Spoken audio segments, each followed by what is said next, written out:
So who talks first? You talk first? I talk first? The old man gave it to you. It's just very hard to understand you with all the Search him. apparatus. Hello friends, and welcome back to the channel. Today's video will be a little different than normal. Instead of a guide or a how-to video, this one is simply just a discussional piece. I don't plan on switching to these types of videos or anything. I still have some informational guides in progress. I just really wanted to share my thoughts and see if you guys also think what I have to say makes sense. Or at least mostly makes sense. So first off, here's a spoiler warning. If you haven't seen episode 9 and you want it to remain unspoiled, look away. Click somewhere else. We will be talking about episode 9's story plot and a little bit of character development. So fair warning to those of you who haven't seen it. Now let's continue. I wanted to talk to you guys about a theory I have that explains why Rey can use Force Heal in Rise of Skywalker with leaving a minimal amount of plot holes.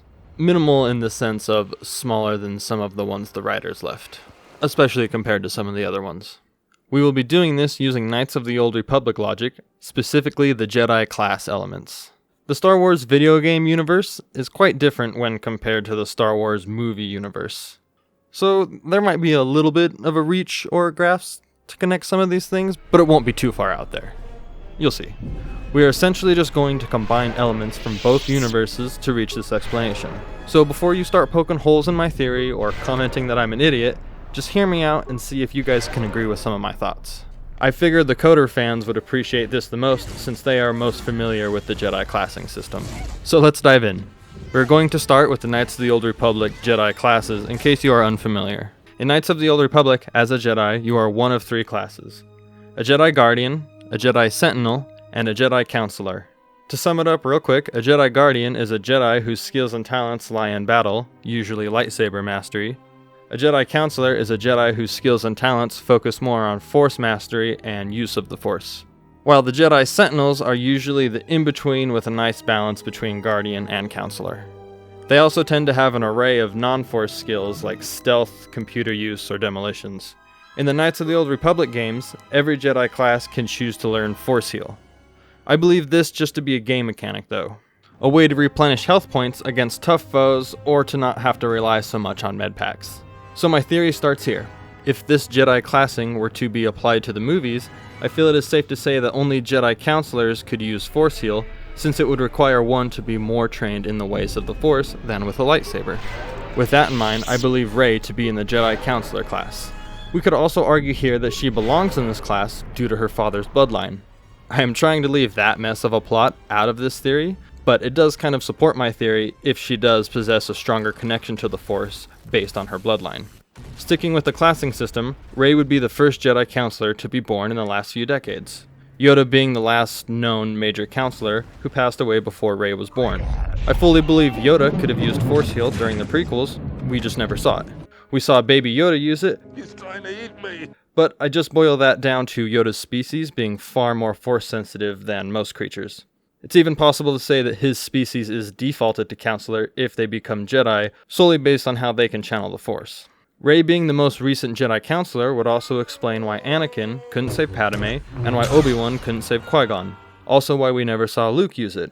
They all fall closer to the Jedi Guardian class. I know back in the day, back before all this canon changing and all that, it used to be green lightsabers were counselors, so we could argue that Qui-Gon maybe was one, even given that it's possible he didn't know Force Heal. Or it's possible that he did know it and he just couldn't use it on himself. He would have been able to use it on someone else who underwent a wound like that, but since it was him, he couldn't do it to himself. Just a thought or a theory.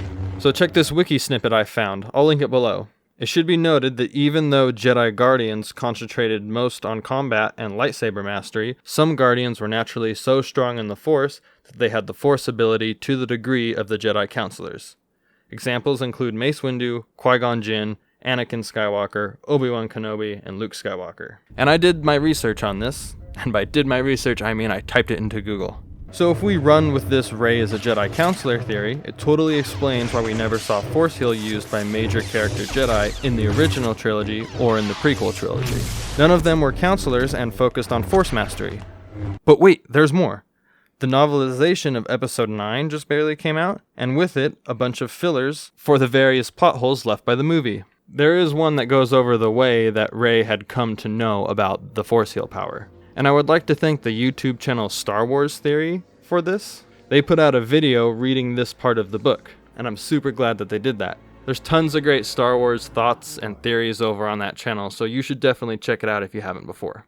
Anyway, so there is this passage in the book during the scene where she force heals the serpent monster thing, and here is how it reads.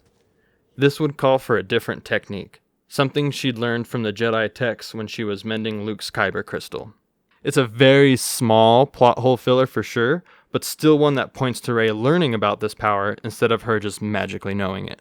Now I know people are not fans of putting a half-assed movie out there and then counting on the novel to fill in the plot holes, but this is definitely some evidence that Rey did come across the techniques during her training. So this does sort of answer the how does Rey know this power question. But I still believe my theory to have some merit even with this answer. So given that we consider Rey to be of the Consular class and where her bloodline started, it's not absurd to believe that she has the force healing powers that the other Skywalkers don't. Or we could even argue she simply leveled up enough to unlock this force power since she is from the Consular class and she has a strong enough connection to the Force. And that's it, my friends. There's my theory for you. What do you all think of it? Does it kind of make sense to you guys as well? Let me know in the comments down below. I just had this theory boiling around in my head for a while and I wanted to share it. I've seen a lot of people commenting on Reddit and other social media outlets just expressing so much anger about Rey being able to use that power and why no one else could use it. And I thought about it like this and I was like, hey, that makes sense. That's why we haven't seen it in so long.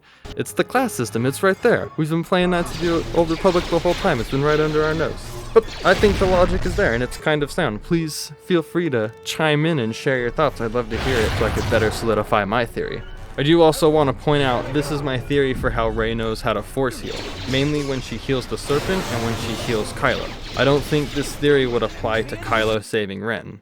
To me, I see that as more of a life essence transfer instead of your typical force heal. But that's a whole nother subject.